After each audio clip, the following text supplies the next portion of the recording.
नमस्कार साथियों, मैं श्याम नारायण मंगा BJSR विधि महाविद्यालय की तरफ से। पिछले वीडियो में हमने देखा था कंपनी का अर्थ और उसकी परिभाषा।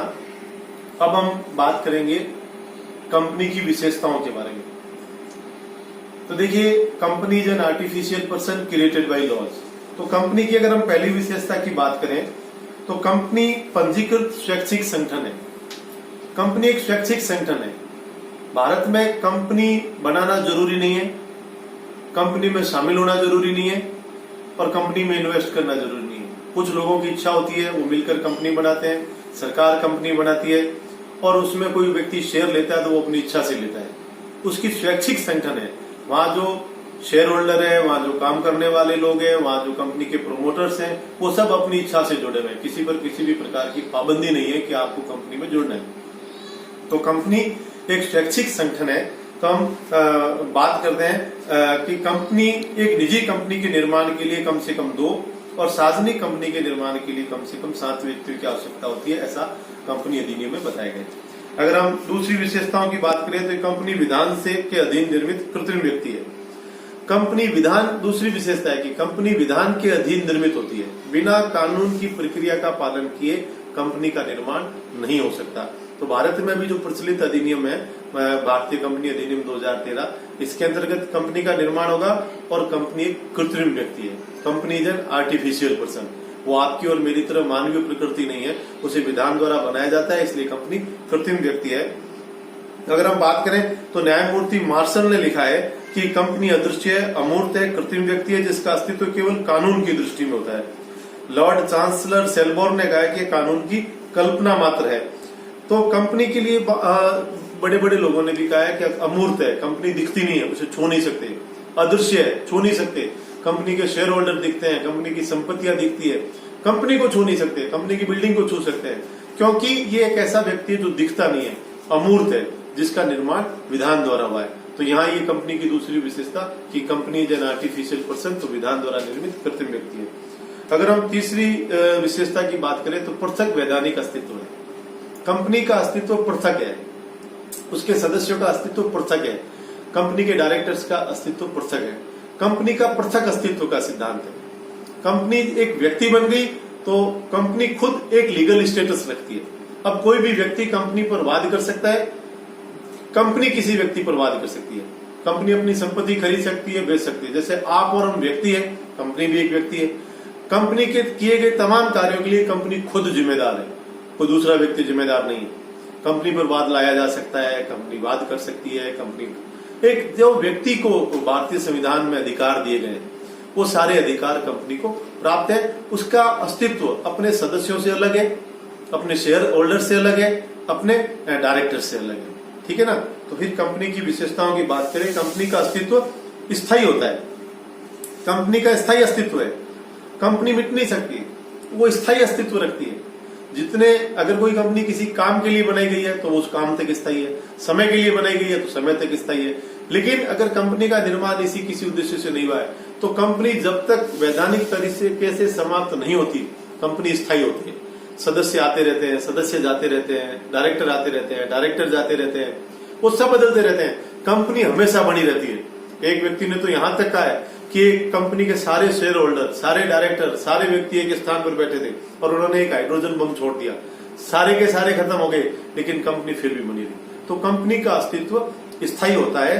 कंपनी जैसे कानून द्वारा बनती है तो कंपनी का खत्म करने का जो प्रक्रिया है, कंपनी को समापन करने की प्रक्रिया है, वो भी कानून के तरीके से ही होगी। फिर बात करते हैं अगर हम, तो कंपनी की सार्व मुद्रा होती है। जैसे एक व्यक्ति हस्ताक्षर कर सकता है, आप और हम साइन कर सकते हैं। कंपनी खुद अदृश्य अमूर्त है तो वो साइन नहीं कर सकते, तो कंपनी की स्टाम्प होगी, कॉमन सील होगी।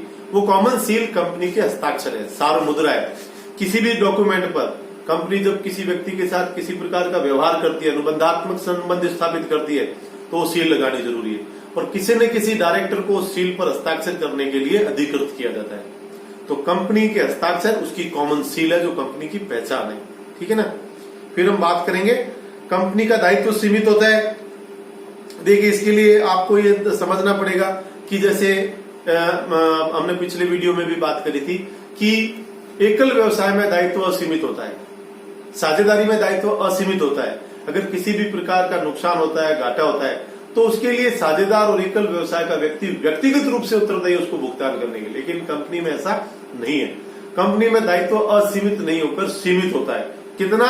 जितना धन किसी व्यक्ति ने कंपनी में लगाया है। अगर कंपनी के शेयर मैंने समझो 1000 रुपए के खरीदे तो कंपनी की मेरी जिम्मेवारी 1000 रुपए तक की है। वहां एकल व्यवसाय और साझेदारी की तुलना में कंपनी का दायित्व सीमित है और वहीं तक है जितनी की आपने पूंजी कंपनी में लगा रखी है। कंपनी को हानि होने की दशा में, कंपनी के दिवालिया की दशा में, घाटा होने की दशा में किसी भी व्यक्ति को उतना ही पेमेंट करना पड़ेगा जिसके लिए उसने कंपनी के शेयर खरीद रखे। नेक्स्ट है कंपनी अंश पूंजी होती है और उसके अंशधारी होते हैं। देखिए, कंपनी की जो पूंजी होती है वो छोटे छोटे अंशों में विभाजित होती है और जो अंशों से पूंजी इकट्ठी की जाती है उसे अंश पूंजी कहती है। क्योंकि कंपनी एक बड़ा कंसेप्ट है, बहुत ज्यादा पैसे चाहिए। अगर छोटा कंसेप्ट है तो आप एकल व्यवसाय कर लो, थोड़ा ज्यादा पैसा चाहिए तो आप साझेदारी कर लो। लेकिन कंपनी का निर्माण कब होता है? जब पूंजी की संरचना बड़ी हो। तो उसके लिए छोटे छोटे जो लोगों की बचतें होती है उनको लिया जाता है और उन छोटी बचतों को शेयर कहते हैं, अंश कहते हैं। तो कंपनी में अंश होंगे, अंश पूंजी होगी। अभी एक अलग बात है कि अगर सार्वजनिक कंपनी है तो उसमें जनता से अंश आमंत्रित किए जाएंगे, निजी कंपनी है तो जनता से अंश आमंत्रित नहीं किए जाएंगे। हम अगली वीडियो में बात करेंगे। लेकिन फिलहाल अंश होते हैं, उस अंश की एक पूंजी होती है और उस अंश पूंजी को जो धारण करते हैं, अंशों को धारण करते हैं, उन्हें अंशधारी कहते हैं। तो अंशधारियों के माध्यम से अंश पूंजी होती है। फिर हम बात करें कि कंपनी में पृथक संपत्ति होती है या निर्विवाद सत्य है कि कंपनी की संपत्ति उसके अंशधारियों की नहीं है, उसके शेयर होल्डर की नहीं है, उसके डायरेक्टर की नहीं है, वह कंपनी की खुद की संपत्ति है। उसका मालिक कंपनी है। कंपनी संपत्ति खरीद सकती है, कंपनी संपत्ति बेच सकती है। कोई बिल्डिंग है कंपनी की है, फर्नीचर है कंपनी का है। तो कंपनी की संपत्ति कंपनी की खुद की है, किसी व्यक्ति की नहीं है, उसकी संपत्ति खुद की होती है। फिर बात करें कि प्रतिनिधियों के माध्यम से अनुबंध कर सकती है। सब जगह कंपनी नहीं पहुंच सकती, हर एक जगह कंपनी नहीं पहुंच सकती, तो अपने एजेंट्स नियुक्त करती है, प्रतिनिधि नियुक्त करती है और उन प्रतिनिधियों के माध्यम से कंपनी अपना व्यापार व्यवसाय करती है।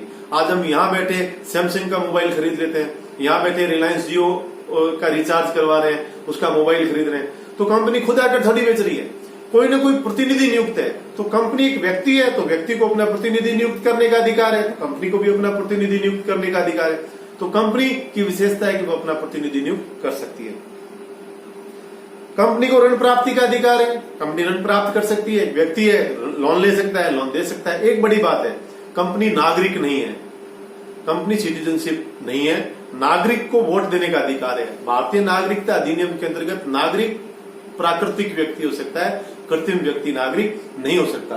अतः कंपनी नागरिक नहीं है, कंपनी को वोटिंग राइट नहीं है। लोकसभा के चुनाव में, विधानसभाओं के चुनाव में, म्युनिसिपल कॉर्पोरेशन के चुनाव में कंपनी को वोट देने का राइट नहीं है।